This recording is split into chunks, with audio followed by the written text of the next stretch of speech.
Il existe 3 raisons pour lesquelles tu ne dois pas du tout courir après quelqu'un. Donc d'ici la fin de cette vidéo, tu vas comprendre quelles sont ces 3 raisons pour lesquelles tu ne dois plus jamais courir après quelqu'un. Mais au-delà de ça, tu vas apprendre des techniques pour attirer n'importe quoi ou n'importe qui dans ta vie de façon très naturelle sans absolument rien changer. Cette vidéo pourra littéralement changer ta vie parce que ta vie, il n'y a que toi qui peux la changer. Il n'y a que toi. C'est une grosse dédicace à Hashtag Motivation, c'est marrant. Donc on va rentrer dans le vif du sujet. Aujourd'hui, à travers 3 métaphores, je vais t'expliquer étape par étape pourquoi tu ne devrais pas courir après quelqu'un et pourquoi faire cela, c'est gain perdu, c'est peine perdue parce que tu ne vas jamais obtenir ce que tu veux en forçant comme ça. Il va donc y avoir 3 métaphores. Donc la première, c'est celle-ci. La deuxième, il y aura encore un autre schéma. Et la troisième, un autre schéma. Je me donne à fond, gratuitement pour toi dans cette vidéo pour que tu puisses comprendre les choses afin que 2024, tu ne te comportes pas comme tu t'es toujours comporté pour avoir des relations saines et des gens qui te respectent vraiment tel que tu le mérites. Avant de commencer à te parler en profondeur des 3 raisons, laisse-moi t'informer que nous organisons notre plus grande et plus belle conférence, le Déclic à Paris-Bercy, le samedi 20 janvier 2024 à partir de 10 h. C'est une grande conférence qui va parler de développement personnel, de business en ligne, de création de contenu, mais aussi de relations avec des intervenants qui vont venir de un petit peu partout et aussi des participants qui viennent de tous les pays d'à côté, donc de la France, de la Belgique, de la Suisse, de l'Hollande. Il y en a qui viennent même du Canada pour nous rejoindre et d'autres viennent de l'Afrique. Ça va être juste une conférence incroyable. Donc viens nous rejoindre avec des centaines de personnes dans une salle magnifique pour rencontrer des gens qui sont dans le même mindset que toi afin que 2024 soit une année exceptionnelle pour toi, que tu puisses t'épanouir dans toutes les sphères de ta vie. Je te garantis cela. Rejoins-nous, les billets sont encore disponibles. Dépêche-toi parce que les premiers arrivés seront les premiers servis. Je te mets le lien dans la description. Alors la première raison pour laquelle tu ne dois pas du tout courir après quelqu'un, je ne vais même pas te citer la raison, on va juste essayer de voir une métaphore par rapport au papillon et au jardin. Donc normalement à la base j'ai voulu dessiner un papillon. C'est pas de ma faute si ça ressemble un petit peu à un moustique. Si vos enfants voient ça, il faut dire que c'est pas Karamo qui a fait ça. Il a juste trouvé ça comme ça, il a donné des explications. Mais les dessins, c'est pas mon domaine d'expertise. Je pense que vous l'avez déjà entendu, il y a une belle citation en anglais qui dit que Don't waste your time after butterflies. Mind your garden and butterflies will come. Ça veut dire quoi simplement? Ne cours pas après les papillons. Occupe-toi plutôt de ton jardin et les papillons viendront naturellement. Pour mieux t'expliquer cette métaphore, c'est quoi? On va imaginer que toi, tu as ton jardin ici et tu veux que les papillons ici viennent dans ton jardin. Tu as 2 façons de réagir. Soit tu vas courir après les papillons. Papillons, venez, venez. Donc plus tu cours après un papillon, qu'est-ce qui va se passer? Le papillon il va se dire, lui là, il est taré, hein? Il va forcément s'éloigner. Donc plus tu cours après le papillon, plus le papillon s'éloigne, il ne va pas venir dans ton jardin. À l'inverse, si tu t'occupes de ton jardin, tu essaies de bien embellir tes fleurs, tu essaies de bien les embellir, les papillons vont voir ça, ils sont attirés par ça, vont venir naturellement. Donc dans les relations de tous les jours, c'est un petit peu comme ça que ça se passe. Ne t'occupe pas des gens, occupe-toi de toi, occupe-toi de devenir la meilleure version de toi. Et une fois que tu deviens cette meilleure version de toi, les gens vont forcément venir vers toi parce que tu vas devenir beaucoup plus charismatique, beaucoup plus attirant. Récemment, j'avais une dame en coaching d'une 30aine d'années et elle était au bord de la rupture dans sa relation parce qu'elle disait que son mari ne la regardait plus comme avant, son mari ne faisait plus d'attention, ne s'intéressait même plus à elle. Moi, j'ai essayé de parler avec elle parce qu'elle était dans une sorte de dépendance affective. Je l'ai accompagnée pendant plus de 3 mois. J'étais en train de la coacher, à essayer de commencer à se concentrer sur elle, à avoir des projets, à se concentrer sur elle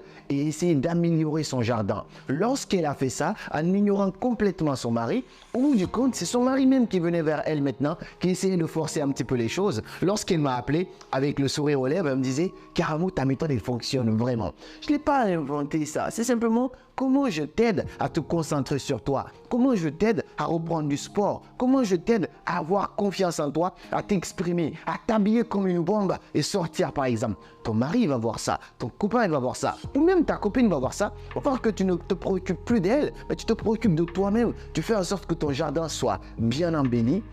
Les papillons vont venir naturellement. Donc voici un principe que tu dois comprendre. Lorsque tu cours après les papillons vont te fuir. Et très concrètement, ça veut dire quoi aussi? Si ton jardin, tu peux avoir un jardin, mais si dans ton jardin, les herbes commencent à monter, tu ne prends pas soin de ton jardin, c'est normal de dire que les papillons ne viennent pas parce que tu ne t'occupes pas de ton jardin. Mais si tu t'occupes de ton jardin, naturellement, les papillons vont venir. Voici le premier principe que je voulais que tu vois ici et c'est l'une des raisons pour lesquelles tu ne devrais pas du tout courir après les gens. Les gens, ce n'est pas des papillons, les gens, ce n'est pas des pigeons, mais c'est une métaphore et j'espère juste que cette métaphore te permet de comprendre cela. Actuellement, je ne fais pas de coaching, mais sinon j'accompagne au quotidien des gens sur des développements personnels ou avoir confiance en toi et commencer à mettre des trucs concrets en place dans ta vie. Mais actuellement, ma priorité, c'est la conférence. Si tu veux me voir, si tu veux travailler avec moi, viens d'abord à la conférence, je te mets le lien dans la description et ensuite on verra comment procéder à un coaching plus tard. La deuxième raison pour laquelle tu dois arrêter de courir après quelqu'un, tu ne dois pas forcer l'amour de quelqu'un.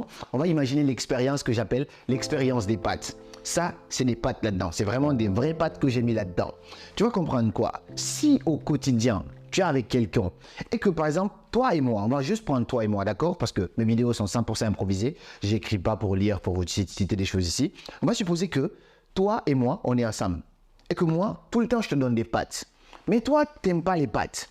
Si je te donne des pâtes, tu me dis non, je ne veux pas les pâtes. Est-ce que si je mets plus de pâtes ici, ça va te faire changer d'avis? Déjà, les pâtes, ça te dégoûte. Tu n'aimes pas les pâtes. Mais si je donne plus de pâtes, qu'est-ce que tu vas dire? Mais je te dis que j'aime pas les pâtes. Tu vas commencer à crier, tu vas commencer à te sentir mal parce que je commence vraiment à déranger. Et moi, qu'est-ce que je fais encore? Je vais supposer, je mets encore plus de pâtes. Allez, alors tiens, j'ai mis encore plus de pâtes. Tiens, s'il te plaît, prends. Tu vas toujours pas prendre parce que ce n'est pas en donnant plus de ce que la personne n'a pas apprécié déjà que la personne va changer d'avis. Donc là, tu prends cette expérience sur les relations, sur l'amour que tu peux donner à quelqu'un. Si tu donnes de l'amour à quelqu'un, le peu que tu donnes, donc 10%, et que la personne n'apprécie pas cela, ce n'est pas en donnant plus que cette personne va changer d'avis. Ça va plutôt dégoûter cette personne. Et les gens ne comprennent pas ça parce que souvent, ils sont dans les relations, ils essayent de donner. Ils donnent. Ouais, s'il te plaît, ils donnent de l'attention, ils donnent beaucoup de choses, de l'amour, des mots, des textes, des messages, des appels. La personne ne veut pas déjà, ce n'est pas en faisant plus d'efforts, ce n'est pas en donnant plus de cadeaux, ce n'est pas en invitant la personne plus que la personne va changer d'avis sur toi. Parfois, lorsque quelqu'un n'apprécie pas le peu que tu donnes, retire-toi.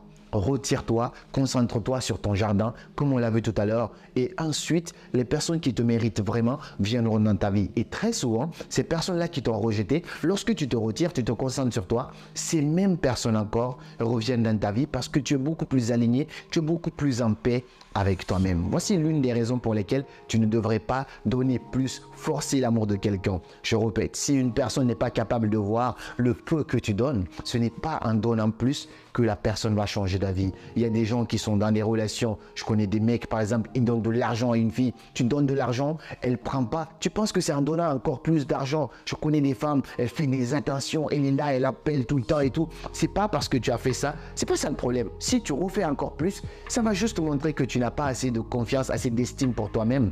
Prends sur toi, concentre-toi et retire-toi d'abord. Une fois que tu te retires, tu travailles sur toi, tu prends un coaching, tu participes à des conférences comme celle qui va se passer le 20 janvier parce qu'il y aura plein de domaines de notre vie qu'on va aborder. Et tout ça, ensuite, la personne va voir que tu te préoccupes plus d'elle, tu te concentres sur toi, ça va l'attirer encore dans ta vie et tu vas pouvoir vivre la vie de tes rêves, soit avec cette personne ou soit encore avec d'autres personnes. Voici le deuxième principe. Et le troisième principe, la troisième raison pour laquelle tu dois arrêter de courir après les gens, celle-là, elle est très puissante. Elle est très puissante dans le sens où elle parle même de la réussite dans notre vie. On va imaginer que là, c'est toi, c'est ton énergie, ok? Je ne sais pas si tu vois bien mon tableau, mais tu comprends de quoi je parle. Donc là, c'est toi et ton énergie. Le truc, c'est quoi? C'est que ton énergie, c'est la quantité, la capacité, le désir, la motivation que tu as d'atteindre un objectif. Donc, on va supposer que le trou, il est fermé. Donc, il y a des gens, on appelle ça la puissance de la transmutation sexuelle, par exemple, ok? Donc, tu as vraiment toute ton énergie là-dedans, ici. Le truc, c'est quoi? Lorsque tu vas mettre un trou ici et que tu as un objectif ici, toute l'énergie qu'il y a là, donc 100%, va se diriger vers cet objectif-là, là. Et il y a un principe qui dit que l'une des clés principales pour réussir sa vie dans n'importe quel domaine, pour atteindre des objectifs dans n'importe quel domaine, que ce soit sur le domaine financier, relationnel, social, c'est le désir ardent d'accomplir un objectif. Et ce désir ardent, ça veut dire l'énergie puissante. Si tu diriges ton désir ardent, l'énergie puissante sur un objectif, il y a de fortes chances que tu atteignes cet objectif-là. Si cet objectif, c'est réussir ta vie, si cet objectif, c'est réussir dans le coaching, si cet objectif, c'est lancer bâtir un business rentable, si cet objectif, c'est avoir un grand diplôme, tu vas l'atteindre. Et ça ne veut pas dire qu'on doit avoir qu'un seul but dans la vie. Non. Mais non, si à côté de mon objectif, je mets ici quelqu'un, mais ça ne veut pas dire une relation, quelqu'un qui me prend beaucoup d'énergie parce que je suis obligé de donner 100%, 1000% pour pouvoir avoir l'attention de la personne. Donc, au lieu que 100% de mon énergie n'aille vers mon objectif, 50% va aller ici et directement ici, la 50% va aller ici. Et parfois, c'est pas de 50-50 parce que je connais des gens, ils ne donnent que 20% à leur objectif et 80% à la personne. Il y a un principe que j'aime bien partager même dans mes coachings selon la tranche d'âge parce que j'accompagne des gens qui ont la cinquantaine, j'accompagne les gens qui ont la vingtaine. Le truc, c'est quoi? Si tu dois choisir entre quelqu'un et ton business, si tu dois choisir entre une personne et ton projet et tes rêves, selon la tranche d'âge, bien sûr, c'est à préciser, choisis tes rêves, choisis ton projet. Parce que si tu choisis la personne, je ne sais pas combien de temps vous avez passé ensemble, si vous avez 50 ans, le concept il est différent. Mais si tu choisis la personne et que tu laisses tes rêves, tu n'auras plus de rêves. Donc, les gens ne sont pas attirés par des gens qui n'ont pas de rêves. Non seulement tu auras abandonné tes rêves, tu auras suivi la personne, mais tu auras aussi perdu la personne. Donc, tu auras perdu tes rêves et la personne. Mais si à l'inverse, tu décides de suivre tes rêves, si la personne veut te suivre dans ton rêve, tant mieux. Mais si la personne te dit, choisis entre moi et ton rêve, tu suis tes rêves, et bien à ce moment-là, lorsque tu vas réussir tes rêves, tu auras perdu cette personne, mais tu auras réussi tes rêves et tes rêves vont t'ouvrir d'autres portes. Tu vas atteindre encore plus de personnes et toucher plus de monde. Donc, forcément, tu vas avoir de nouvelles personnes dans ta vie. Ne fais pas cette erreur-là. Donc, si on revient à notre schéma, ton énergie va se diviser par deux. 80%, 20% ou 50-50. Dans tous les cas, tu n'as plus ce truc qu'on appelle le désir ardent. Personne n'a besoin d'avoir seulement 100%. C'est-à-dire, la vie, ce n'est pas seulement la réussite, il y a aussi l'amour, les relations. Mais le pire, c'est qu'il y a des gens qui ne vont pas avoir seulement 2 distractions, 2 flèches, ils vont avoir 6 flèches. Donc, ils vont courir après plusieurs personnes à la fois. Et au lieu de diviser ton 100% d'énergie par 2, tu le divises par 5, par 6. Parce que tu as ton objectif, tu donnes un petit peu, tu cours après femme X, femme 1, tu cours après femme 2, femme 3, femme 4. Au final, tu ne peux rien atteindre parce qu'il n'y a pas le pouvoir de la transmutation, il n'y a pas le désir ardent. Ma prochaine vidéo, très probablement, ça sera basé sur ça parce que ça caractérise la raison fondamentale pour laquelle beaucoup de gens échouent, plutôt pas réussir, échouent dans leur vie. Voici ce que je voulais te partager. Il y a plein de principes comme ça. Je ne rentre pas trop en profondeur. Je les vois très souvent en coaching avec mes coachés ou sinon dans les conférences. Je t'invite vivement à nous rejoindre pour la conférence Déclic que nous faisons à Paris-Bercy le 20 janvier. Ne rate pas ça parce que c'est vraiment le moment. Le début d'année, c'est important pour bien planifier ton année afin de faire de 2024 ton année parce qu'il suffit d'un simple déclic pour changer ta vie. Un simple déclic. Je te dis à très bientôt pour de nouvelles vidéos. C'était Caramou les amis. Suivez vos rêves, ils connaissent le chemin.